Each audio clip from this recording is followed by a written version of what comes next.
श्री गणेशाय नमः। गणेश चतुर्थी की 4 पौराणिक एवं प्रचलित कथाएं व्रत में सुनने से दूर होंगे सारे संकट, मिलेगा अपार सुख। श्री गणेशाय नमः। संकष्टी गणेश चतुर्थी व्रत करने से घर परिवार में आ रही विपदा दूर होती है। कई दिनों से रुके मांगलिक कार्य संपन्न होते हैं तथा भगवान श्री गणेश असीम सुखों की प्राप्ति कराते हैं। माह की किसी भी चतुर्थी के दिन भगवान श्री गणेश की पूजा के दौरान संकष्ट गणेश चतुर्थी व्रत की कथा पढ़ना अथवा सुनना जरूरी होता है। इससे संबंधित 4 कथाएं प्रचलित है। प्रिय श्रोताओं, आपके लिए प्रस्तुत है श्री गणेश जी की 4 कथाएं। वीडियो को पूरा देखकर आप भी अपनी मनोकामनाएं पूरी करें। वीडियो को लाइक और शेयर करें तथा हमारे चैनल श्री गणेश ज्ञान गंगा को सब्सक्राइब कर लें। तो आइए आप भी सुने पहली कथा। पौराणिक एवं प्रचलित श्री गणेश कथा के अनुसार एक बार देवता कई विपदाओं में घिरे थे। तब वह मदद मांगने भगवान शिव के पास आए। उस समय शिव के साथ कार्तिकेय तथा गणेश जी भी बैठे थे। देवताओं की बात सुनकर शिव जी ने कार्तिकेय व गणेश जी से पूछा कि तुम में से कौन देवताओं के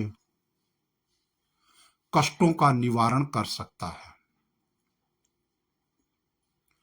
तब कार्तिकेय व गणेश जी दोनों ने ही स्वयं को इस कार्य करने के लिए सक्षम बताया। इस पर भगवान शिव ने दोनों की परीक्षा लेते हुए कहा कि तुम दोनों में से जो सबसे पहले पृथ्वी की परिक्रमा करके आएगा वह देवताओं की मदद करने जाएगा। भगवान शिव के मुख से यह वचन सुनते ही कार्तिकेय अपने वाहन मोर पर बैठकर पृथ्वी की परिक्रमा के लिए निकल गए। परंतु गणेश जी सोच में पड़ गए कि वह चूहे के ऊपर चढ़कर सारी पृथ्वी की परिक्रमा करेंगे तो इस कार्य में उन्हें बहुत समय लग जाएगा। तभी उन्हें एक उपाय सोचा। गणेश जी ने अपने स्थान से उठे और अपने माता पिता के 7 बार परिक्रमा करके वापिस बैठ गए। परिक्रमा करके लौटने पर कार्तिकेय स्वयं को विजेता बताने लगे। तब शिव ने श्री गणेश जी से पृथ्वी की परिक्रमा ना करने का कारण पूछा। तब गणेश जी ने कहा, माता पिता के चरणों में ही समस्त लोक हैं। यह सुनकर भगवान शिव ने गणेश जी को देवताओं के संकट दूर करने की आज्ञा दी। इस प्रकार भगवान शिव ने गणेश जी को आशीर्वाद दिया कि चतुर्थी के दिन जो तुम्हारा पूजन करेगा और रात्रि में चंद्रमा को अर्घ्य देगा, उसके तीनों ताप यानी दैहिक ताप, दैविक ताप तथा भौतिक ताप दूर होंगे। इस व्रत को करने से व्रतधारी के सभी तरह के दुख दूर होंगे और उसे जीवन के भौतिक सुखों की प्राप्ति होगी।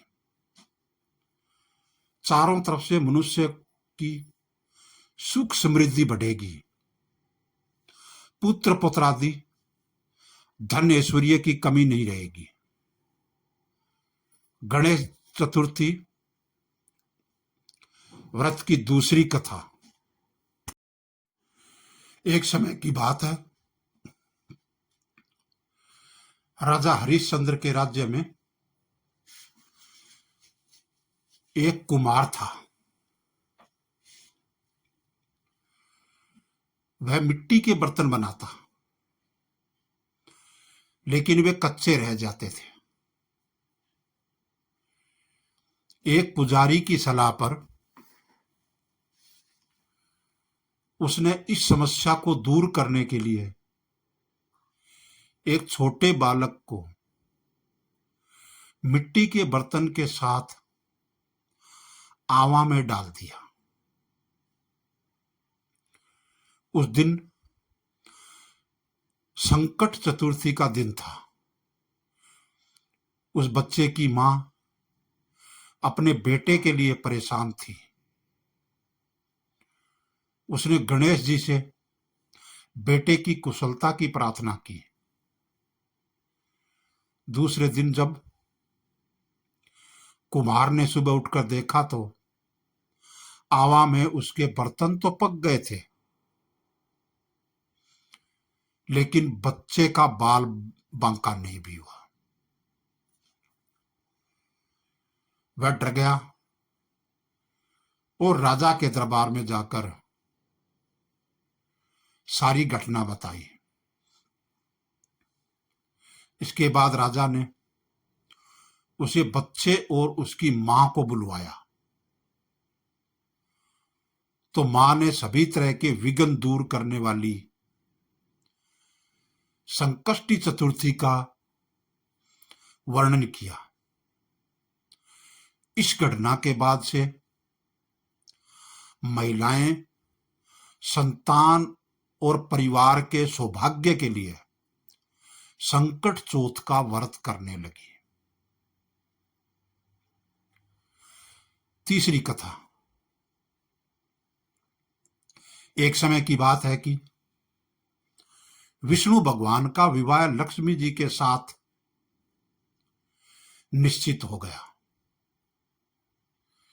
विवाह की तैयारी होने लगी। सभी देवताओं को निमंत्रण भेजे गए, परंतु गणेश जी को निमंत्रण नहीं दिया। कारण जो भी रहा हो, अब भगवान विष्णु की बारात जाने का समय आ गया। सभी देवता अपनी पत्नियों के साथ विवाह समारोह में आए। उन सब ने देखा कि गणेश जी कहीं दिखाई नहीं दे रहे हैं। तब वे आपस में चर्चा करने लगे कि क्या गणेश जी को नहीं न्योता है, या स्वयं गणेश जी ही नहीं आए। सभी को इस बात पर आश्चर्य होने लगा। तब सबने विचार किया कि विष्णु भगवान से ही इसका कारण पूछा जाए। विष्णु भगवान से पूछने पर उन्होंने कहा कि हमने गणेश जी के पिता भोलेनाथ महादेव को न्योता भेजा है। यदि गणेश जी अपने पिता के साथ आना चाहते हो तो आ जाते, अलग से न्योता देने की कोई आवश्यकता भी नहीं थी। दूसरी बात यह है कि उनको 1.25 मन मूंग, 1.25 मन चावल, 1.25 मन घी और 1.25 मन लड्डू का भोजन दिन भर में चाहिए।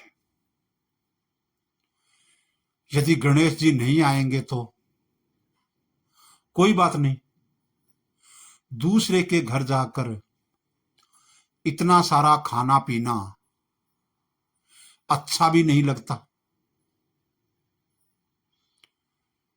इतनी वार्ता कर ही रहे थे कि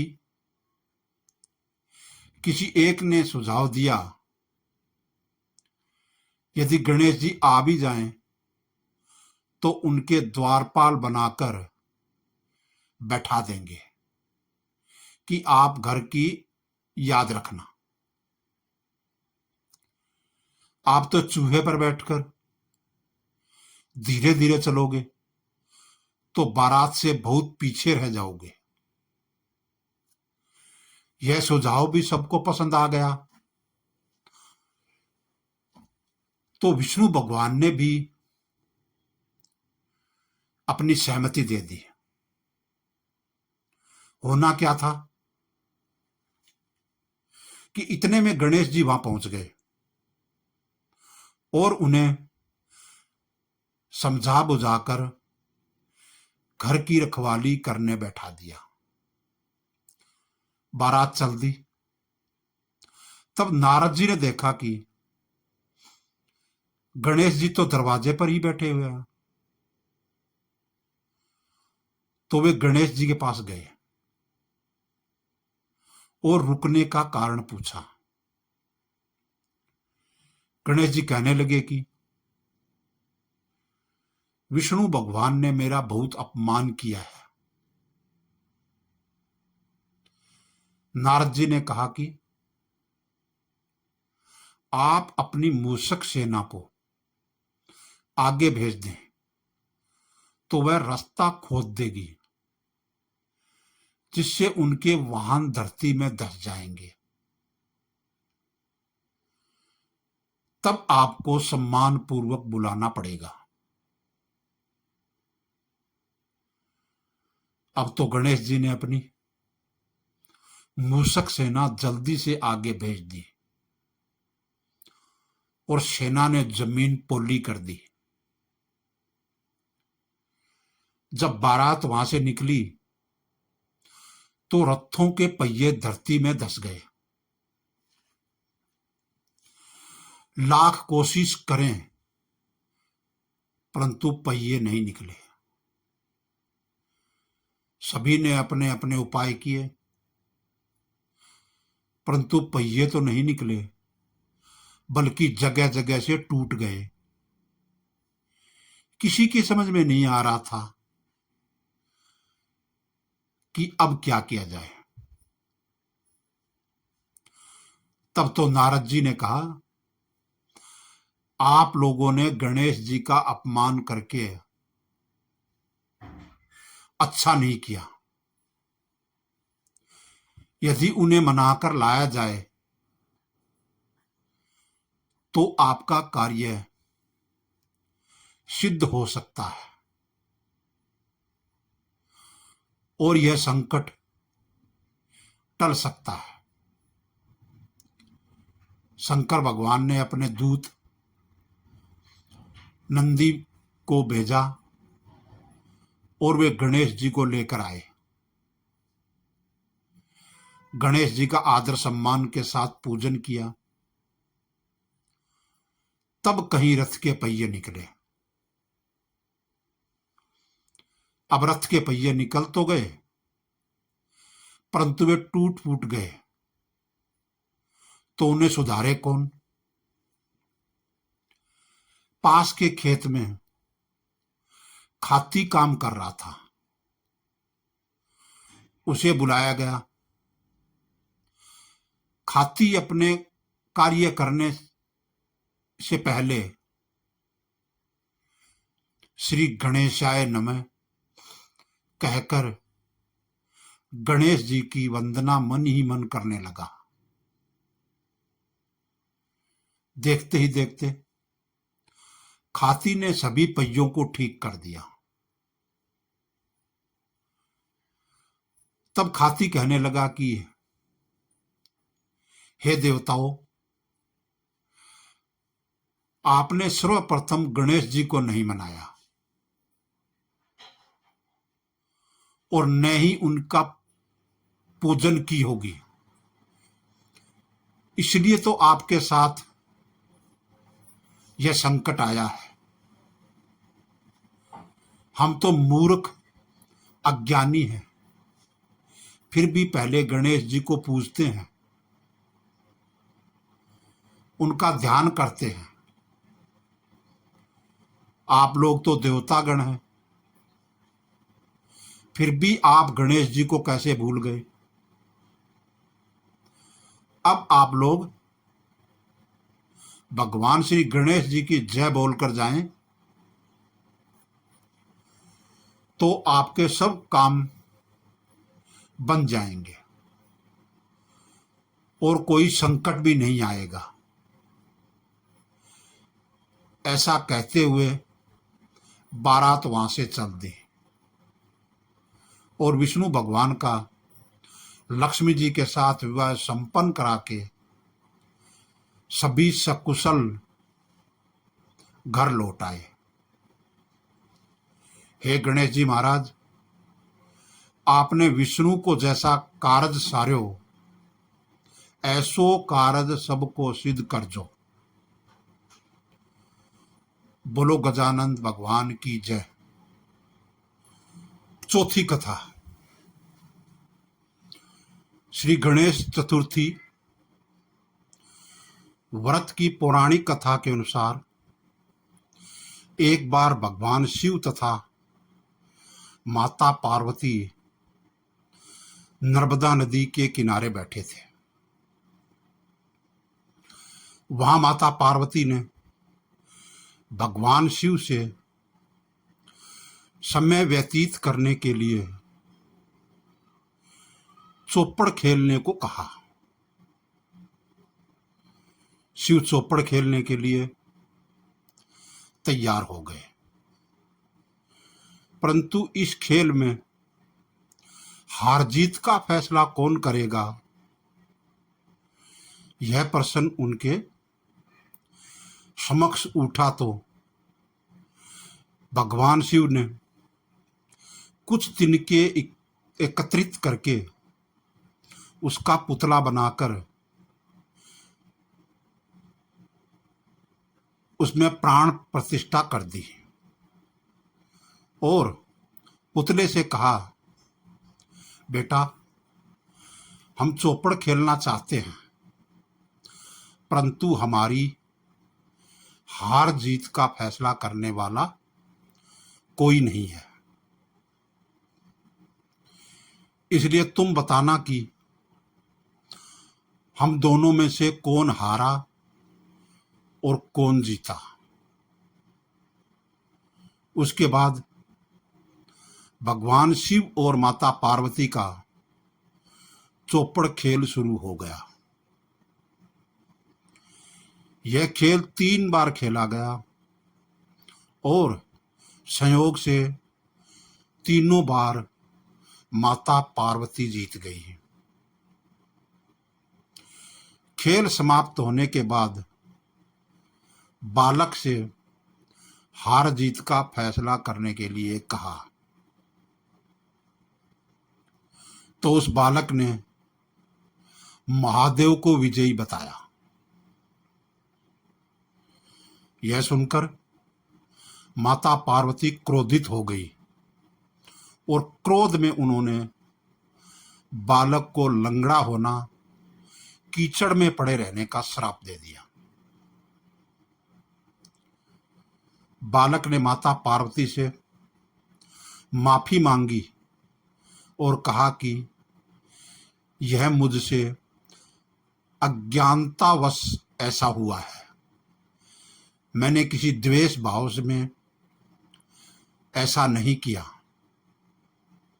बालक द्वारा क्षमा मांगने पर